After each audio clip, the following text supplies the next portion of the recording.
Thank you, Chairman, and all the distinguished members of the Ohio's 133rd General Assembly. I'm from New York, so I talk very fast, so it will accommodate your agenda. So make it clear right now that the Mexican cartels are the biggest threats, or one of the biggest threats to the national security and the public health of America, not just Ohio. My heart goes out to Heidi Riggs and her family for the tragic loss of her beautiful daughter, 20 years old, Marin. That death connected me with these great people, Joe and Sarah and Tom and others. And I'm very blessed to be part of this team because what we're trying to do is just educate people on the issues, okay? We don't want to pull politics into this. We want to give you the issues, all right? I'm happy to be part of this because it's hopefully going to save lives. After engaging with the Not in Vain case, right, especially Sarah, I begin focusing on all these different families around America that are losing loved ones to this dangerous drug, fentanyl. That's really the key problem right now. I lost my brother Michael in the U.S. Air Force Pararescue Unit in Afghanistan in the war, so I'm familiar with losing a loved one and the pain and the suffering that a family feels. I was fortunate, though, to be the head of the DEA Special Operations Division for almost 10 years, and I had the privilege of being the head of the New York Task Force in New York City, where my father was the head of the task force. And the reason I tell you that is because the leadership in Ohio to take this issue forward reminds me of the days in the task force. The state and local police took the issues, because if you wait on the feds, it doesn't get done. So basically, right now the cartels are really, really smart. They took over the command and control leadership from the Colombian South American organizations on all drugs: meth, cocaine, heroin, and now, of course, the synthetic opioid fentanyl. Since the cartels are the biggest transnational crime threat that I'm aware of in America, my unit at SOD, which had 30 agencies, 3 countries, and the NYPD, we focused on these particular cartels. As a matter of fact, I'm sure you're all familiar with the El Chapo Guzman conviction and all the capture operations in Mexico. Well, Special Operations was very involved with the Mexican government and the other law enforcement agencies to help capture this predator. So the cartels are now dominating the drug business around the world, not just in America. They're in 50 countries or more. They're operating all over the United States. They're operating like a Fortune 500 company, except one caveat: the devastating violence that they are pushing out, not just in Mexico, but around the world, is beyond what we've ever seen. They make billions of dollars. They're using sophisticated encryption. They have complex trade-based money laundering schemes. They're doing anything they can. They have armored cars, they have weapons, they have tanks, they have man-pads, they have surface-to-air missiles. They are really, really violent. They have rocket-propelled grenades. They have everything that you would think about with Al-Qaeda and ISIL and all these other terrorist groups. Cartels have left a trail of blood and intimidation with their ruthless acts of violence all over. The cartels engage in beheadings, car bombings, dissolving humans in acid, mass murder, torture, bombings, and political assassinations, right? They want control. Their actions are consistent with the behavior of traditional terrorists, like I said, Al-Qaeda, ISIL, and others. And the Mexican government has been bribed at the highest levels. If you watched the El Chapo case, you would have seen testimony about that. Despite the catastrophic toll of death in Mexico, it's now at record levels, over 33,000. It's very misleading because the Mexican government, they don't want to scare the world for tourism. What people are not being told is how many are disappearing in Mexico. They have guys like the stew maker who drops people in acid and then they find bones. So they're doing stuff which is very interesting if you study this.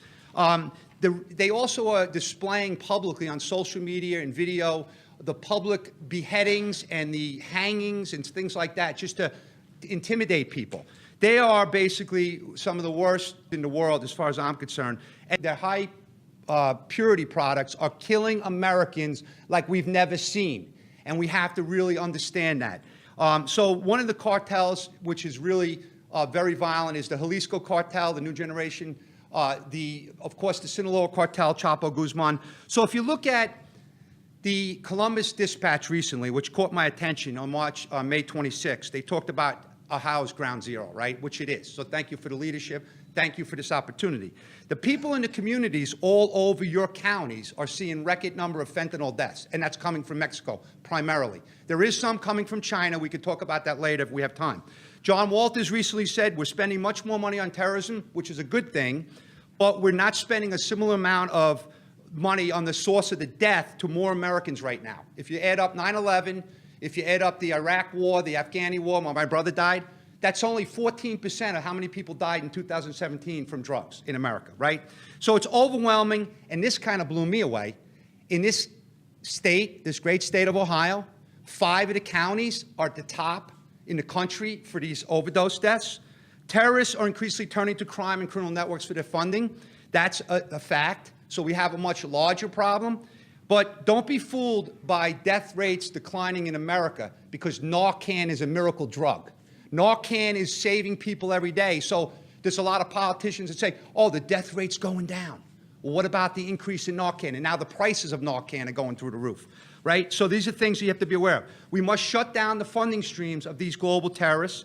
We must also look at all the tools available in this country, this great country, all the tools of national power to go after them. We seized $150 million out of the account in Lebanon, Hezbollah terrorist organization, one of the most violent, capable terrorist groups in the world. Guess where they were getting a lot of their money?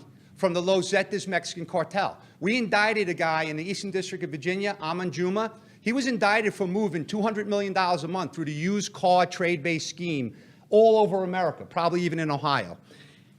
We actually put together in the indictment that he was involved with moving the proceeds of 85,000 kilograms of Los Zetas cocaine.